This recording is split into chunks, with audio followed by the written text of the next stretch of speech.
On September 27, 1981, the revelation of one of the most disturbing cases of family isolation and inbreeding ever documented in the United States was witnessed by Owsley County, Kentucky. Situated in the heart of the Appalachians, Owsley was already known as one of America's poorest counties, where, separated from the rest of the world by mountains that seemed impossible to cross and roads that became inaccessible during harsh winters, families lived in isolated valleys for generations. On that specific day, a state social services team conducting routine visits to unregistered properties, under a fine drizzle that shrouded the mountains in mist, came across a deteriorated house in the region called La Rose. Accessible only by a dirt path that wound between century-old oaks and pine trees, the property was almost 5 miles from the main road. What they found would change that valley's silent history forever. The house, a wooden structure darkened by time, only had openings covered with pieces of cardboard and plastic. No windows were present. The roof had obvious holes, and rust and tall weeds had overtaken the surrounding land. The first thing that caught the social workers' attention was the unusual silence. Even in the most isolated properties, sounds were always present: an old radio, conversations, chickens. There, the silence seemed to be an entity of its own. When they knocked on the door, an elderly-looking woman, later identified as Martha Bram, 72 years old, greeted them. She tried to prevent the assistants from entering, but the visibly debilitated appearance of the elderly woman and the strong odor emanating from inside justified immediate intervention. Inside that house, which lacked electricity or running water, lived 6 people: Martha, her daughter Eloise Bram, 49, and 4 younger women, later identified as Eloise's daughters. The 4 women, approximately between 18 and 30 years old, presented alarming physical characteristics. Notable features included prominent jaws, severe strabismus, asymmetrical faces, and most importantly, an evident difficulty in communication. They only emitted guttural sounds and rudimentary phrases that only they seemed to understand. None of them spoke clearly. The scene impressed even the most experienced social workers. In their official reports, they described the women moving through the space like ghosts, apparently without fully recognizing our presence. All exhibited repetitive mannerisms, such as continuously rocking back and forth, and their movements were uncoordinated.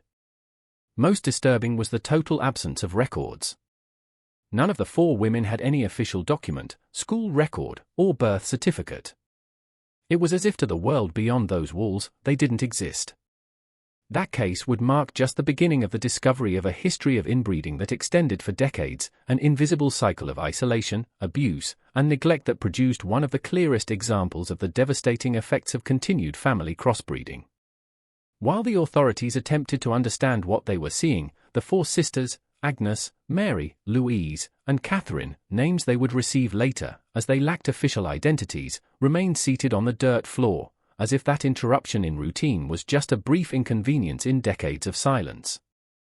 The true story of those women, however, had started much earlier, in another era of Kentucky, when geographical and cultural isolation formed the perfect setting for a family to close in on itself for generations. If you want to follow more cases like this, which shake entire societies and reveal hidden truths, subscribe to the channel so you don't miss any investigation.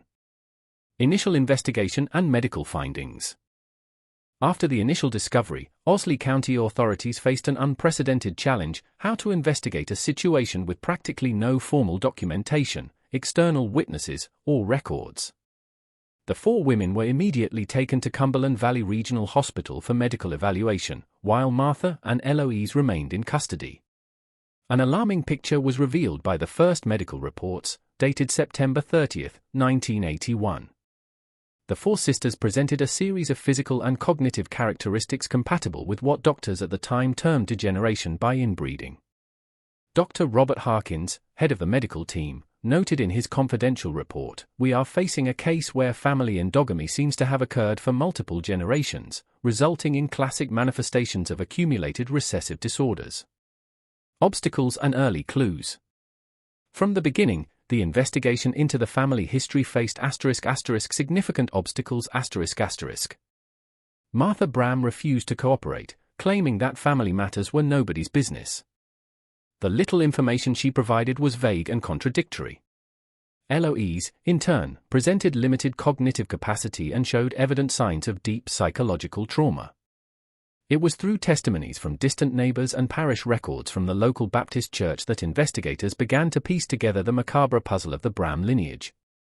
The first clues pointed to a history dating back to the 1920s when William Bram, LOE's father, established himself in that isolated region after leaving a mining community in Harland County. One of the most important testimonies came from Joseph Miller, then 83 years old, who had lived about 2 miles from the Bram property since 1925. According to his account to social worker Margaret Thompson on October 5, 1981, William was a strange man who didn't allow anyone near his property. He married a second cousin, Sally, who already had trouble speaking properly. After she died in childbirth of one of the children around 1940, we never saw an adult woman in that house again, just little LOEs growing up. The other children, 2 boys, also never left there. Crucial testimony and hidden births. Another crucial point in the investigation was the testimony of Florence Watson, a midwife who had worked in the region since the 1930s. In her statement on October 12, 1981, she revealed, "I was called to the Bronham property in 1945 to help with the birth of a young woman. When I arrived, I saw that it was LOE's, only 13 years old, pregnant and in labor. William didn't let me stay after the baby was born, a boy. I tried to alert the sheriff at the time, but nobody wanted to get involved with the Branhams." The investigation began to focus on reconstructing the chronology of births on the property. Between 1945 and 1963, LOEs apparently gave birth to 6 children, including the 4 women found in 1981. There were no formal records of any of these births, and the absence of genetic tests at the time made determining the paternity of each one with certainty impossible. However, the collected testimonies and clinical evaluation indicated a disturbing scenario. William Bram not only had abused his own daughter, LOE's, but his sons, LOE's brothers, apparently continued the incestuous cycle after his death in 1967, resulting in the birth of the 4 women. Dead ends and Martha's death.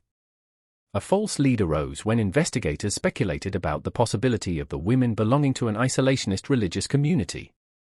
After consultations with experts on religious groups in the region, this theory was quickly dismissed. Another line of investigation considered a possible involvement with family clans producing moonshine, illegally distilled liquor common in the region during and after the Prohibition era, but no concrete evidence was found for this either.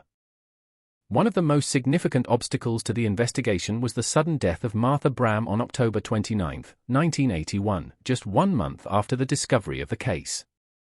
The elderly woman died at the county hospital due to complications from pneumonia and malnutrition, taking with her many of the answers that investigators were seeking. Predominant theory and legal dilemma. By November 1981, the official investigation had established a predominant theory. William Bram initiated a cycle of incestuous abuse with his daughter Eloise in the 1940s, resulting in the birth of children who, in turn, continued the consanguineous cycle with their own mother and among themselves. The 4 women found in 1981 were the product of this complex genetic intertwining, being simultaneously cousins, sisters, and daughters in a family tree that folded in on itself. The Owsley County Prosecutor's Office faced an unprecedented dilemma. How to proceed legally in a case where the main witnesses and potential defendants had already died or had severe cognitive limitations. Additionally, considering that the initial abuses dated back to the 1940s, the statute of limitations for many of the crimes had expired. In an internal memo dated December 14, 1981, District Attorney Clarence Hammond wrote, "This case represents not only an unprecedented legal challenge but also a systemic failure of our social and community institutions. While we seek to hold accountable the potential perpetrators still alive, we must recognize that society as a whole has failed these women for decades." Further discoveries from the past. As the investigation advanced into 1982, significant discoveries began to emerge from the silent past of the Bram family. In January of that year, researchers from the University of Kentucky were called to evaluate the case from a broader anthropological and medical perspective. The team, led by Dr. Helen Montgomery, a specialist in population genetics, analyzed medical records and conducted extensive interviews with longtime residents of the region. One of the most revealing documents was found in the archives of the local church, a baptismal record book containing notes from Pastor Jonathan Williams dated 1935, where he expressed concern about the improper marriage between William Bram and his cousin Sally. The pastor wrote, "I visited the Bram family today and found a concerning situation. William and Sally share maternal grandparents, and signs that our ancestors would associate with too much mixed blood are already noticeable in the children." Florence Watson's diary and medical anomalies. In March 1982, the investigation located a diary belonging to midwife Florence Watson, who had died in 1979. In the yellowed pages, they found detailed accounts of the births she attended at the Bram property between 1945 and 1963. In a particularly disturbing entry from August 1951, she wrote, "I was called again to the Bram house. Little Eloise, now 19 years old, gave birth to her third child. The child presents the same distant eyes as the others. No man besides William and his sons lives on that property. May God have mercy on those children." Florence's diary revealed she had documented 6 births from Eloise in 1945, 1947, 1951, 1954, 1958, and 1963. The 4 women found in 1981 corresponded to the births of 1951, Agnes, 1954, Mary, 1958, Louise, and 1963, Catherine. There was no mention of the first 2 children in more recent records. A particularly impactful revelation came when the medical team performed cranial radiographs and detailed physical examinations of the 4 sisters. Dr. Samuel Pierce, a specialist in genetic disorders from the University Hospital, observed, "The patterns of bone, facial, and neurological anomalies present in the 4 women are consistent with the accumulation of deleterious recessive genes through multiple generations of inbreeding. Particularly notable are the symmetrical craniofacial malformations present in all of them, suggesting a very close common ancestor." Unearthing the first 2 children. In April 1982, an accidental discovery brought new light to the case. Workers found bone remains buried in swampy terrain during repair works on a secondary road near the Bram property. The forensic analysis, completed in June 1982, identified the remains as belonging to 2 children of approximately 2 and 5 years old who had been buried at least 30 years ago. Although determining the children's identity with certainty was impossible without genetic tests, which would only become available years later, the location and time corresponded to Eloise's first 2 children who were never located. Complicit silence. Perhaps the most disturbing revelation came through a late testimony from Harriet Comelms, a social worker who had briefly visited the property in 1967 after receiving an anonymous complaint. In her statement in July 1982, she reported, "I arrived at the property and was greeted by Martha, who prevented me from entering. I could briefly see the interior through the half-open door. I saw several people sitting on the floor, including young women and at least 2 adult men. What impressed me was that they all rocked back and forth at the same rhythm, as if they were in a trance. Martha said they were just praying their way and that I should respect their religious beliefs." Combs admitted that she did not insist on the inspection and did not formally record the incident due to pressure from the local community to not interfere in mountain matters. Her late testimony illustrated how cultural isolation and institutional neglect had allowed the cycle of abuse to persist for decades. Minimal outside contact. In August 1982, investigators located a former postal worker who made deliveries in the region between 1960 and 1975. He reported that William Bram regularly received correspondence from a state institution in Frankfurt, likely related to social or agricultural benefits. This indicated that the family maintained some minimal contact with government institutions, despite their isolation, which however never conducted follow-up visits.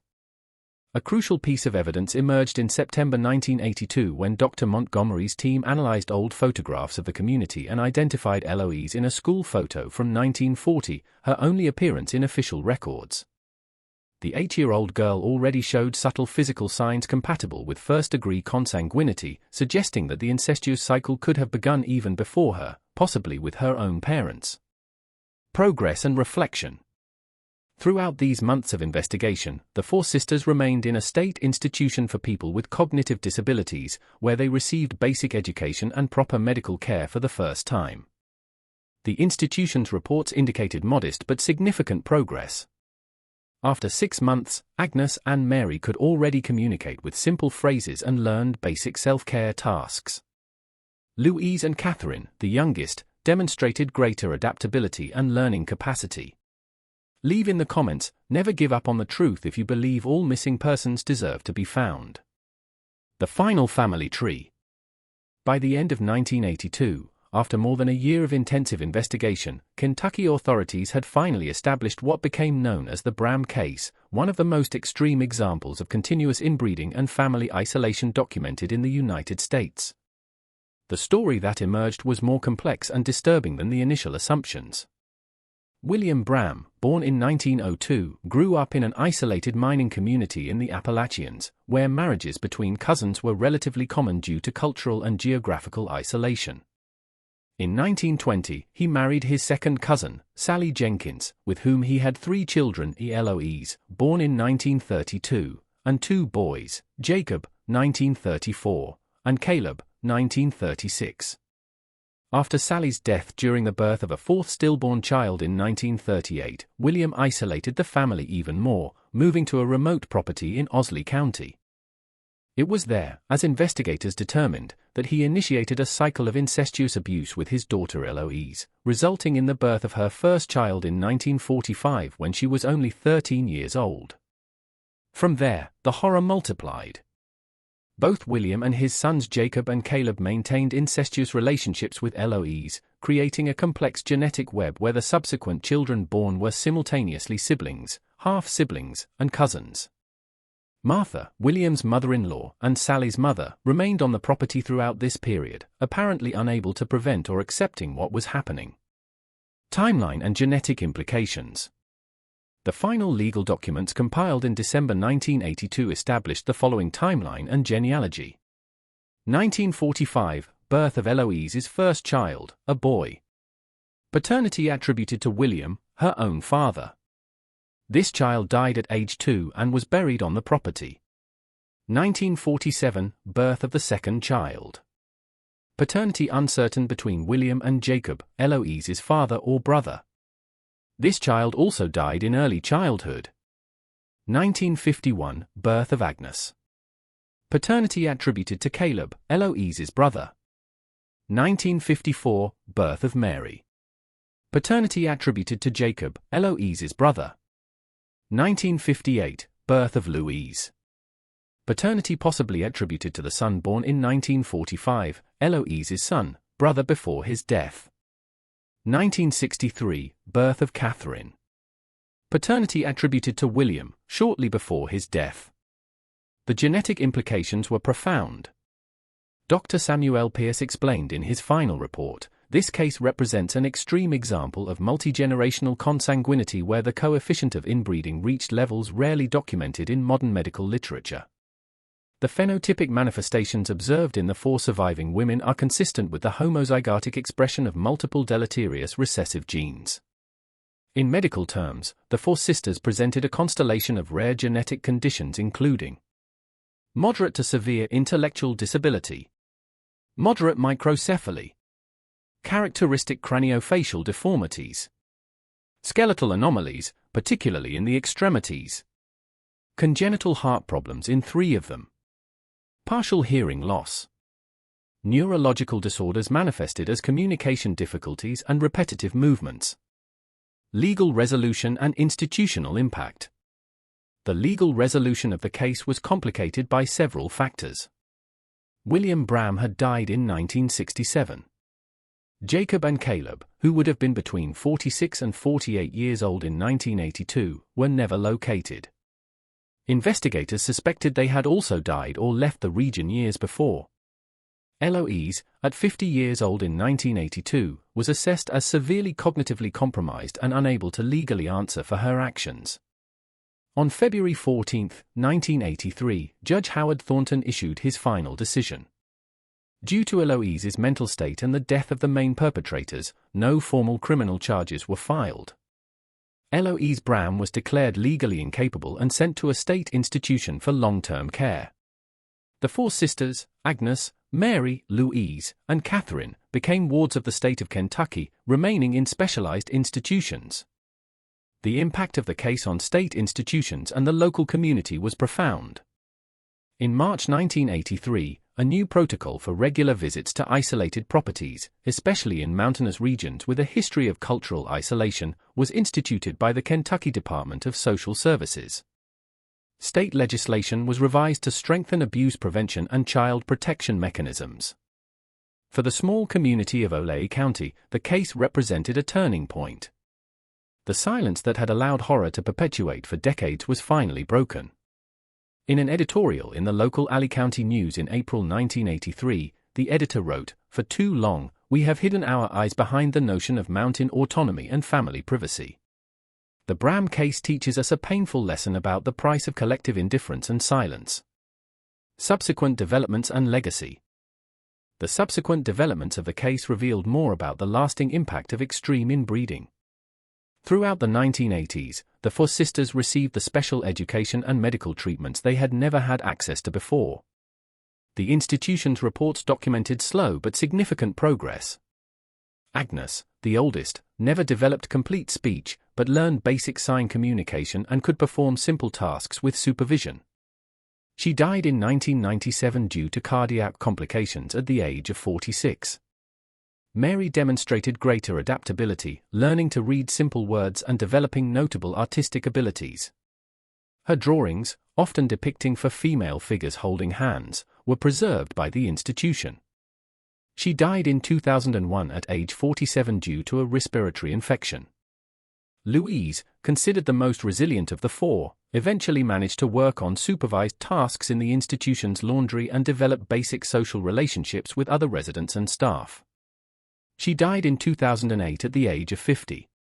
Catherine, the youngest, presented the most significant cognitive gains after receiving adequate stimulation. In 1990, she was transferred to a residential group environment with supervision where she lived until her death in 2012 at the age of 49. The old Bram property, the scene of decades of horror, was eventually taken by the state for lack of tax payment. In 1990, the deteriorated structure was demolished, and the area gradually returned to nature. Today, few local residents can identify the exact location where the house stood. In 2002, a discrete memorial was established in the county cemetery dedicated to all silent victims of isolation and neglect and the Bram sisters. The plaque contains only four names: Agnes, Mary, Louise, and Catherine, without additional details or dates, a silent testimony to lives that almost went unnoticed by society. The legacy of the Bram case persists as a somber reminder of the dangers of extreme isolation and institutional neglect. The story of the four sisters from Kentucky has become a case study in medical colleges and social service, illustrating the devastating effects of continued inbreeding and the critical importance of social protection systems. In a retrospective report published in 2010 by the Kentucky Department of Health and Human Services, the commissioner wrote, "The Bram case represents a systemic failure that transcends specific individuals or departments. It was a failure of an entire society to recognize and protect its most vulnerable members. The lessons learned continue to shape our policies and practices to this day." Conclusion and reflection. Beyond the legal and medical aspects, the case raises profound questions about collective responsibility, community, and the complicit silence that sometimes allows horror to flourish in the shadows. As Dr. Helen Montgomery observed in her final report on the case, the tragedy of the Bram sisters was not just the result of horrible acts committed by individuals, but also of countless acts of omission by neighbors, officials, and institutions that preferred not to see what was before their eyes. Today, the case remains as one of the most extreme examples of inbreeding documented in American medical history, not only for the duration of the incestuous cycle over multiple generations but also for the degree of genetic proximity involved. The physical and cognitive characteristics of the four sisters offered researchers rare insights into the cumulative effects of severe endogamy in humans. The most inbred women of Kentucky, as they became known, never knew about the impact their existences would have on child protection legislation, medicine, and public awareness. They lived and died in a limited world, first by the walls of a windowless house, then by the gentler walls of the institutions that finally offered them care. If you watch this far, it's because you care about these cases that mark families forever. Leave a comment saying, "I watched this far so I can get to know you and know who really cares about the search for truth." Don't forget to like this video and share it with those who are also interested in real cases that make us reflect on the limits of the human condition.